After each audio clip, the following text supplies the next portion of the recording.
Na majukumu yako ya kikazi kwenye mtaa wako kabla haujafika kwa kiongozi wa juu yako yanaishia wapi? Yaani wewe majukumu yako ni lazima uwe, mimi kama mwenyekiti nafanya mpaka hapa, huku kulipobaki atafanya kiongozi anayefuatia. Wewe unaishia wapi kwenye majukumu yako? Kwanza kila kiongozi ana mipaka ya kazi zake. Kwa hiyo hata mimi kama mwenyekiti wa serikali ya mtaa nina mipaka ambayo natakiwa niifuate, na utakapofika katika mpaka unajua hapa ni mwisho wa mpaka wangu. Nikiyaingilia hapo nitakuwa nimeingilia majukumu ya mtu mwingine. Kama nilivyoweza kusema hapo mwanzo, katika ofisi zetu ndani humu tuna watendaji wa mitaa. Hawa nao wapo katika ofisi zote za serikali ya mitaa. Japo yule ni mwajiriwa wa serikali, kwa sababu watendaji wa mitaa hawa ni waajiriwa moja kwa moja na ni wawakilishi wa mkurugenzi, ambapo hawa hawachaguliwi kwa kupigiwa kura na wananchi. Kwa hiyo hawa wanakuja kutekeleza majukumu ya kisheria zaidi kutoka katika ofisi ya mkurugenzi, lakini ngazi ya mtaa. Kwa hiyo mwenyekiti wa serikali ya mtaa na yeye anatimiza wajibu wake, kwa sababu yeye ni mchaguliwa wa wananchi, na ndio maana tumesema anatakiwa atokane na jamii husika, kwa sababu atakuwa ameisoma jamii na anafahamu changamoto za wananchi wake. Kwa hiyo ipo mipaka ambayo mimi kama mwenyekiti na mwenyekiti mwingine yeyote katika nchi hii hatakiwi kuivuka. Hatakiwi kuivuka. Na leo tumeona changamoto nyingi sana na tumezoea hivyo wenye vitu wa serikali za mitaa kuuza nyumba, sio kuuza viwanja, kuuza mashamba, kuuza nini. Ni sawa, lakini kuna taratibu zake. Hata ukiangalia juzi mkuu wa mkoa ambapo alikuwa pale Kigamboni, kuna mwenyekiti wa serikali ya mtaa ameweza kuwekwa ndani. Kwa sababu gani? Yeye badala ya kwenda kutatua changamoto za wananchi, ndiye amekuwa kisababishi cha migogoro kwa wananchi baada ya kuuza kiwanja kimoja kwa watu wawili tofauti. Kwa hiyo huyu hakutambua mipaka yake. Na tunapofikia katika hatua ya kuuza vitu kama hivyo, wewe kama mwenyekiti huwezi kusimama peke yako. Afisa mtendaji wa mtaa lazima awepo, kamati ya maendeleo ya mtaa lazima iwepo, mkae mtambue. Kwa nini mtendaji anakuwepo? Kwa nini mwenyekiti anakuwepo? Kwa sababu hawa watendaji sio wakazi wa eneo husika. Leo serikali yetu ya mtaa wa Ugombolwa tunaye mtendaji, lakini mtendaji huyu si mkazi wa mtaa wa Ugombolwa, ambapo huyu kama tulivyosema ni mwakilishi wa mkurugenzi, ana uwezo wa kufanya kazi popote atakapopangiwa. Kwa hiyo mwenyekiti lazima awe wa eneo husika, kwa sababu ndiye anayefahamu jamii husika. Kwa hiyo mwenyekiti katika mipaka yake hatakiwi kuvuka mipaka ya eneo lake. Kwa hiyo kama itambidi mwenyekiti kuvuka mipaka ya eneo lake, ni lazima mtendaji wa mtaa ahusike kwa asilimia zote. Kwa hiyo katika uongozi kuna combination. Kwa hiyo mwenyekiti, mtendaji. Na yapo majambo pia ambayo hata mtendaji wa mtaa japo yupo ndani ya ofisi anaweza kasema hili ni swala la mwenyekiti. Kwa hiyo mtendaji yupo kiutendaji zaidi, kiserikali zaidi, lakini mwenyekiti yupo kiwananchi zaidi. Kuhusiana na mambo ya utendaji na majukumu, we mwenyekiti, ni vitu gani ambavyo hahusiki navyo kabisa vikitokea kwenye jamii? Yaani kama kuna kitu kimetokea leo mtaani kwako, we basi hautohusika. Hilo swala either liwe la balozi au liwe la mtendaji, lakini wewe halihusiani na wewe kabisa na hautoingilia hilo jambo. Kwanza katika mitaa yetu, kama nilivyosema mwanzo, mwenyekiti wa serikali ya mtaa ndiye mwenyekiti wa ulinzi na usalama wa mtaa husika. Yeye atahusika na kitu chochote kinachotokea ndani ya mtaa wake. Hata kama sheria haimtaki yeye kuwepo, lazima kwanza sheria itamtaka awepo, kwa sababu ndiye mwenyekiti wa usalama na ulinzi wa mtaa. Katika kutatua hiyo changamoto ndo ataangalia mipaka ya hilo jambo. Je, sheria yangu, utaratibu wangu, mipaka yangu inaniruhusu nilifanye hili jambo au nilibebe hili jambo nilipeleke ngazi ya mtendaji? Kwa sababu mtendaji naye yupo ndani ya ofisi ya serikali. Kwa hiyo mwenyekiti anahusika na kila kitu kitakachotokea ndani ya mtaa. Kuuza kiwanja, kuuza nyumba, kufanya chochote, watu wamepigana, vibaka, changamoto zote. Baada ya hapo akikaa mezani kwake ndo anachambua, hili ni la kiuwenyekiti, hili ni la kiutendaji. Yapo masuala ambayo mwenyekiti hawezi kuingilia kabisa, hususan kwa mfano urasimishaji wa ardhi.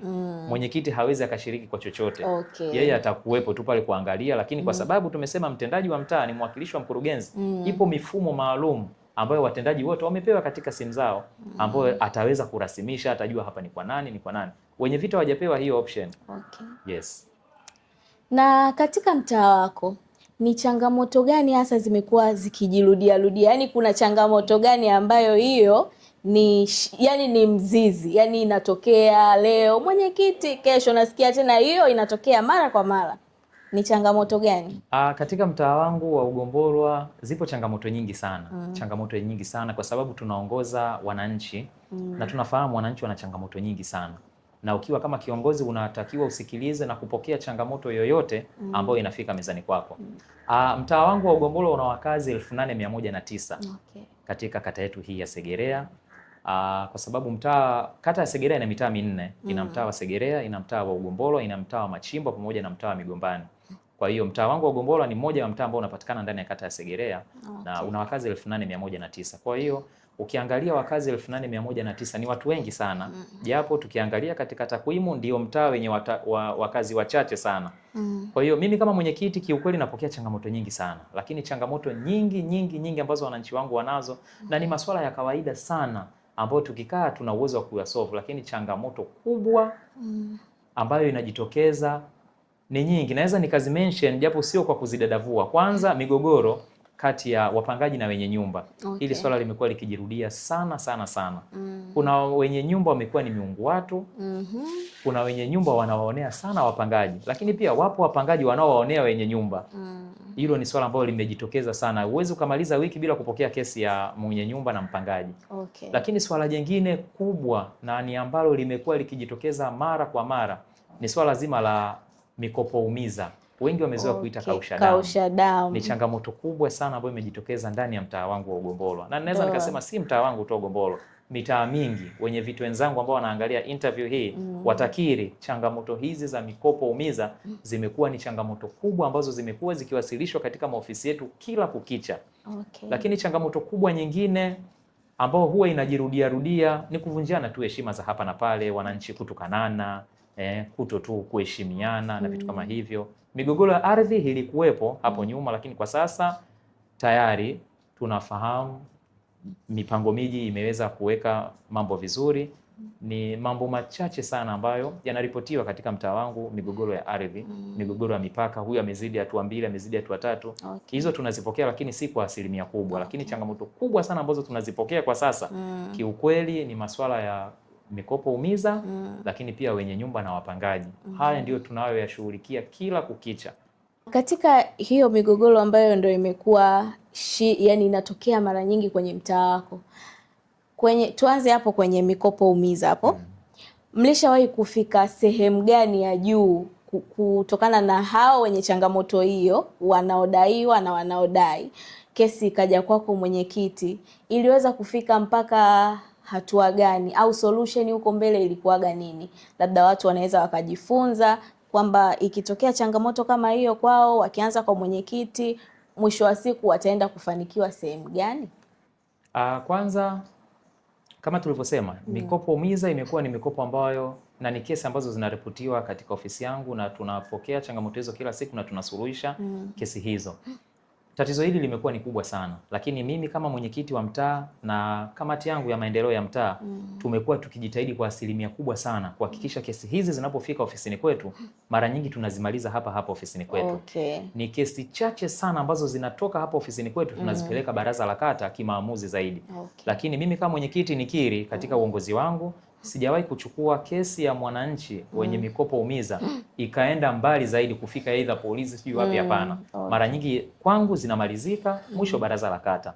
Lakini mpaka tukiitoa ofisini kwangu kuipeleka baraza la kata basi huyo mtu amekuwa yani ni sugu. Lakini nyingi tunazimaliza na watu wanaelewana. Tunakaa na pande zote mbili, mdai na mdaiwa, taasisi za mikopo tumebahatika kukaa nazo, tunawaelimisha wananchi hususan katika masuala mazima ya mikopo. Lakini kesi hizi pia naweza nikasema zimekuwa nyingi kutokana na kwanza kutokuwa na elimu ya mikopo hususan na wahanga wakubwa wa matukio haya ni wakina mama.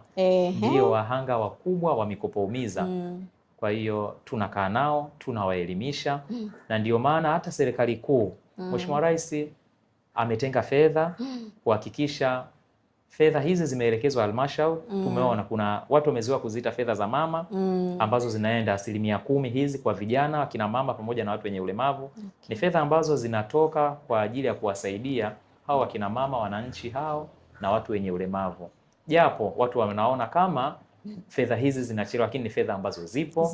Lakini watu bado wamekuwa wakikimbilia sana katika mikopo hii umiza.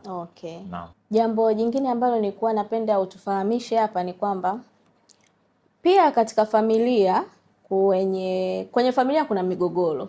Na migogoro inaweza ikawa kati ya mume na mke, ina maana wanandoa wana ugomvi, au migogoro kati ya watoto na wazazi. Ukiwa kama mwenyekiti, wewe unahusika vipi kwenye kutatua migogoro ya familia?